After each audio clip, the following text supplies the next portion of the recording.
TPCC media committee chairman సామ రామ్మోహన్ రెడ్డి సంచలన ఆరోపణలు చేశారు. కేటీఆర్ ను బెంగళూరులోని నార్కోటిక్ కంట్రోల్ బ్యూరో సెంటర్ కు పంపే వ్యూహం బీఆర్ఎస్ లో మొదలైందని ఆయన అంటున్నారు. డ్రగ్స్ కేసులో విచారణ సందర్భంగా ఈడీ ఆఫీస్ దగ్గర హీరోయిన్ ఇచ్చిన స్టేట్మెంట్ ఆధారంగా కుట్ర జరుగుతోందని రామ్మోహన్ రెడ్డి చెప్పారు. కేసీఆర్ తర్వాత బీఆర్ఎస్ లో ఆధిపత్యం చెలాయించాలని ఆ పార్టీలోని ఓ పెద్ద వ్యక్తి ప్రయత్నిస్తున్నాడని ఆయన ఆరోపించారు. కేసీఆర్ కుటుంబం నుంచి కవితను బయటకు పంపాక ఇప్పుడు కేటీఆర్ ను కూడా పక్కకు నెట్టి బీఆర్ఎస్ పగ్గాలు చేపట్టాలని చూస్తున్నారని రామ్మోహన్ రెడ్డి అంటున్నారు. బీఆర్ఎస్ లోని ఆ పెద్ద వ్యక్తి వెనుక బీజేపీ నేతలున్నారని, వాళ్ళెవరో త్వరలో బయటపడుతుందన్నారు. Bagaluru main road Kattigenahalli narcotics control bureau zonal office, ఇది కర్ణాటక బెంగళూరులో ఉంటుంది. దాంట్లో కేటీఆర్ గారిని లోపలికి పంపించేటటువంటి వ్యూహం మొదలైంది. గతంలో హైదరాబాద్లో డ్రగ్స్కి సంబంధించినటువంటి సెలబ్రిటీలకు సంబంధించిన డ్రగ్స్ మ్యాటర్లో ఒక హీరోయిన్ ఇచ్చినటువంటి స్టేట్మెంట్లో కేటీఆర్ గారి పేరు ప్రస్తావనని ఈరోజు బీఆర్ఎస్ పార్టీలో ఆధిపత్య పోరు కోసం తాతాలాడుతున్నటువంటి ఒక టాల్ పర్సనాలిటీ, ట్రబుల్ షూటర్లు మరి ఆ స్టేట్మెంట్లోని కేటీఆర్ పేరుని వాడుకొని నార్కోటిక్స్ కంట్రోల్ బ్యూరోలో కేటీఆర్ని ఇరికించేటటువంటి కుట్రలు చేస్తూ ఉన్నారు.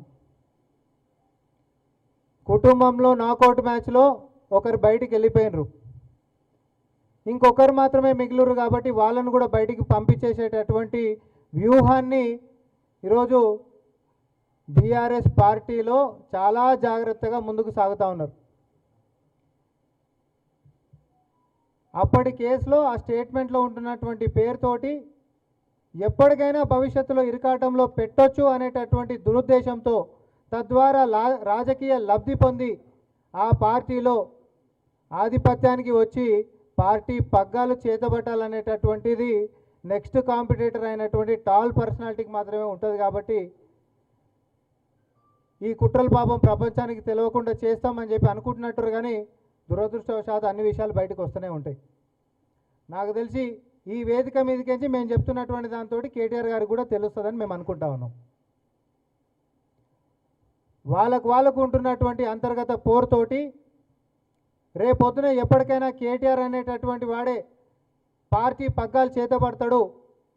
అది జరగొద్దు అని అంటే కేటీఆర్ని గట్టిగా ఇరికించేటటువంటి ఒక వ్యవహారం ఉండాలి. కాబట్టి narcotics control bureau zonal office బెంగళూరులో ఉంటున్నటువంటి దాని దగ్గర వ్యూహం పన్నుతున్నది ఎవరు అనేటటువంటిది భవిష్యత్తులో మీరు అందరూ కూడా చూస్తారు. ఇది ప్రజల ముందు మేము పెట్టదలుచుకున్నాం. ఈరోజు ఏదో కలిసిమెలిసి కొట్లాడుతున్నట్టుగా, ఇంకోటి ఏదో అంతా కలివిడిగా, లేకపోతే ఏకతాటి మీదకి వచ్చి కొట్లాడుతున్నట్టుగా వాళ్ళు చేస్తున్నటువంటి డ్రామాలంతా తెలంగాణ ప్రజలు భవిష్యత్తులో చూడబోతున్నారు. బీఆర్ఎస్ పార్టీ పతనమయ్యింది. ఇప్పుడు చీలికలు కూడా మొదలైపోయి ఒకరు చీలిపోయినరు. రానున్నటువంటి కాలంలో లెజిటిమేట్గా కేసీఆర్ కొడుకునే పక్కకు తన్నేసేటటువంటి వ్యూహం రచిస్తున్నటువంటి వారి యొక్క రాజకీయం ఏదైతే ఉందో దానికి సహకరిస్తున్నటువంటి నాయకులు ఎవరైతే ఉన్నారో బీజేపీలో ఉండి, ఇదంతా భవిష్యత్తులో మనం చూడబోతున్నాం. ఇక్కడ గతంలో ED office, Hyderabad ED office ముంగట ఒక హీరోయిన్ ఇచ్చినటువంటి స్టేట్మెంట్లో కేటీఆర్ గారి పేరు ప్రస్తావన తీసుకున్నటువంటి దాన్ని narcotics control bureau zonal office బెంగళూరులో ఈ దాన్ని అడ్డం పెట్టి ఎప్పటికైనా కూడా కేసులు ఇరికిచ్చేటటువంటి అవకాశం ఉంటుంది. కాబట్టి ఎప్పటికైనా భవిష్యత్తులో నాకు ఇది కావాలని దాని మీద వ్యూహం పన్నుతున్నారని నేను స్పష్టంగా చెప్పిన. కుటుంబంలో ఉండి పోటీ పడుతున్నటువంటి వ్యక్తులు ఒకరు వెళ్ళిపోయారు బయటికి, ముగ్గురుండే, నాలుగో వ్యక్తి అని అంటే అది ఎప్పటికైనా పోయేటటువంటిది ఉండొచ్చు. కానీ ముగ్గురుండే ఒకరు వెళ్ళిపోయినరు, ఇద్దరు. ఈ ఇద్దరు ఉంటున్నటువంటి దాంట్లో కేటీఆర్ గారిని పక్కకేసేటటువంటి కుట్రలు వ్యూహాలు రచిస్తున్నారని చెప్పి నేను చెప్తా ఉన్నా. నేను ఆన్ రికార్డ్ చెప్తా ఉన్నా. అది కూడా ఏ బేస్ మీదకి చేస్తారో కూడా నేను చెప్తా ఉన్నా. అది కేంద్రం కింద వచ్చేటటువంటిది, మరి ముఖ్యంగా హోమ్ అఫైర్స్ కింద వచ్చేటటువంటి విషయం. వీళ్ళు ఈడ ఏది పరువు నష్టం దావాలని లేకపోతే ఇంకోటని నోటీసులతోటి డ్రామాలు ఏందో నాకు అర్థమవుతలే.